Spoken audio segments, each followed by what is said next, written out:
សួស្តីបងប្អូនបងទាំងអស់គ្នាថ្ងៃនេះខ្ញុំមានមេរៀនមួយទាក់ទងនឹងរូបភាពឆេះបែបនេះបាទដែលមានរូបភាពបែបស slate បែបនេះអញ្ចឹងយើងត្រូវធ្វើវាឲ្យបាត់សបែបហ្នឹងឲ្យឃើញរូបច្បាស់ហើយស្អាតបាទជាដំបូងចូលកន្លែងនេះមកបាទចុច mouse ឆ្វេងមួយមកបន្ទាប់មកយកពាក្យកន្លែងនេះចុច mouse ឆ្វេងមួយមកបាទ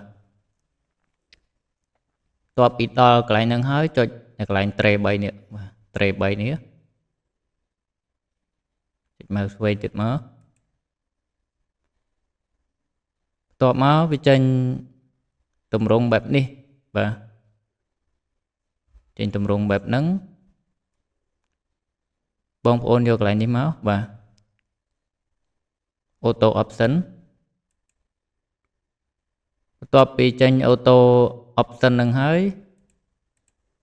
នេះកន្លែងនេះបងប្អូនអាចជ្រើសរើសបានណាគិតថាពណ៌មួយណាដែលស្អាតបាទអញ្ចឹងខ្ញុំយកកន្លែងនេះ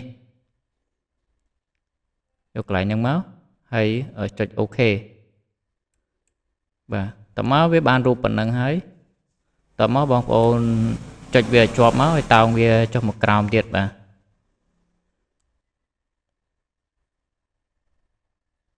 ស្រេប៉ុណ្ណឹងមកបាទឬមួយក៏រូបភាពបងប្អូនខុសពីរូបភាពខ្ញុំគឺសារ៉េតាមជាក់ស្ដែងមកបាទតែជាធម្មតាគឺធ្វើប៉ុណ្ណឹងទៅគឺស្អាតរូបភាពអាចទទួលយកបានណាបាទអស់ហើយគឺមេរៀនមានតែប៉ុណ្្នឹងបាទសូមអរគុណ